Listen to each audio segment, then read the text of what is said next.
You know, the 20th century is packed with mysteries. Unsolved crimes, espionage, you name it. But there's one name that's just different. A name wrapped up in a legend of impossible science and a total, complete transformation. Fulcanelli. Okay, let's just jump right into the deep end here. This isn't just some old, dusty, historical riddle.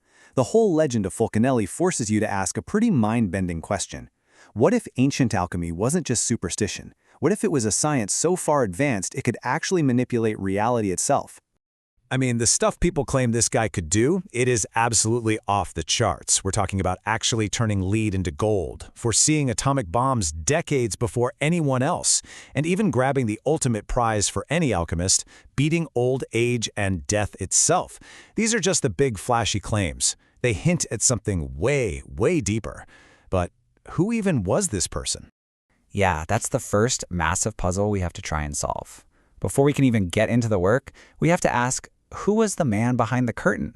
So, right off the bat, the name itself is a huge clue. It's a pseudonym, a pen name, and it's a clever one.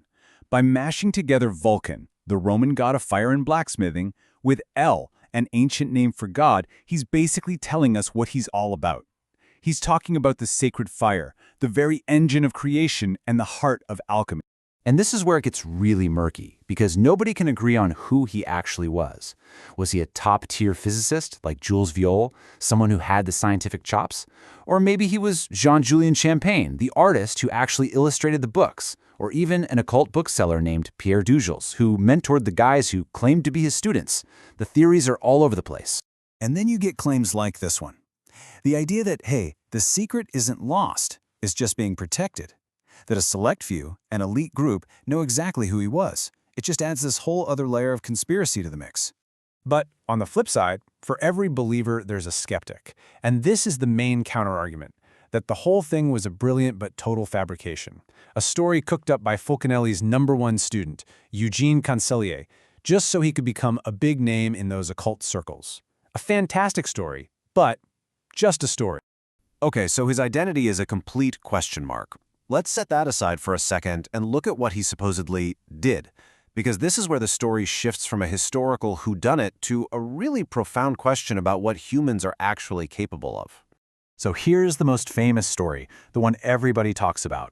His student, Cancellier, claims that with witnesses present, he took a tiny pinch of a special powder Fulcanelli had given him, and he performed the ultimate alchemical party trick, turning a lump of lead into actual, real gold. But honestly, turning lead into gold is one thing. It's this warning, supposedly delivered to a French physicist named Jacques Bergier way back in 1937, that is genuinely chilling. We're talking years before the Manhattan Project. Fulcanelli was apparently describing nuclear weapons with terrifying accuracy and claiming it was ancient knowledge. And when you put that prophecy on a timeline, it is just spooky. Think about it. In 1937, a weapon that could wipe out a city using just a few grains of metal was pure science fiction. 1 year later, science discovers nuclear fission. And by 1945, that sci-fi nightmare becomes a horrifying reality. And that really gets to the heart of it, you know? For Fulcanelli, alchemy wasn't about mixing chemicals in a lab. He said the real great work was about transforming the person doing the experiment. It was about creating a state of being where you could literally perceive the hidden machinery of the universe, stuff that's normally blocked from us by time and space. Which leads us to his masterpiece, and this wild idea that all this secret knowledge wasn't locked away in some lost scroll. It's been hiding in plain sight for centuries. So, in 1926, this book comes out, The Mystery of the Cathedrals, and it was like a bombshell in the world of esoteric thought. It proposed a totally radical way of looking at these incredible ancient buildings. Here's the core thesis, and it's a big one.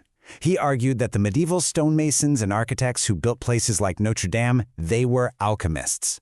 And they encoded the entire recipe for the great work, the whole path to the Philosopher's Stone, into the statues, the symbols, even the floor plans of the cathedrals. It was a language of stone, meant to survive for ages, visible only to those who knew the code. Here's a perfect example of what he meant. Take the Cross of Hendaye. The letters I and RI are on crucifixes all over the world, right?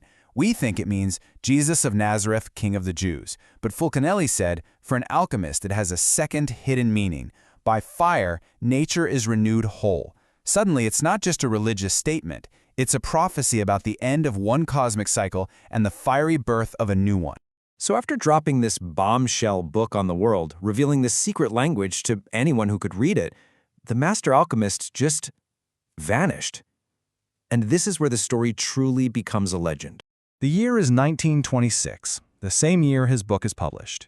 He hands the manuscript over to Cancelite, says his goodbyes, and is never officially seen again. He literally walks out of recorded history and straight into myth.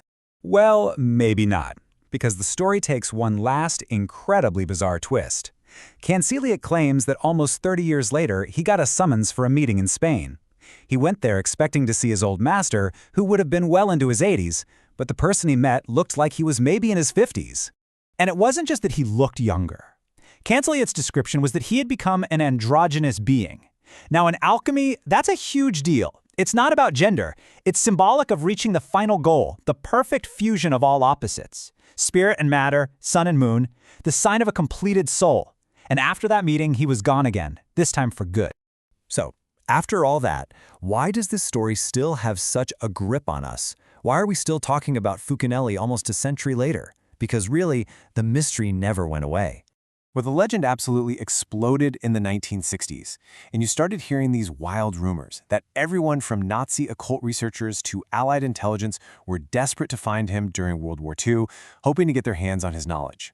He basically became a pop culture icon, this real-life mystery man inspiring thrillers and documentaries ever since. And maybe that brings us to the real point of it all, straight from the man himself. Maybe the whole story, the gold, the prophecies, the disappearing act, maybe it's all a metaphor. He says the vital thing isn't changing metal, it's about changing yourself.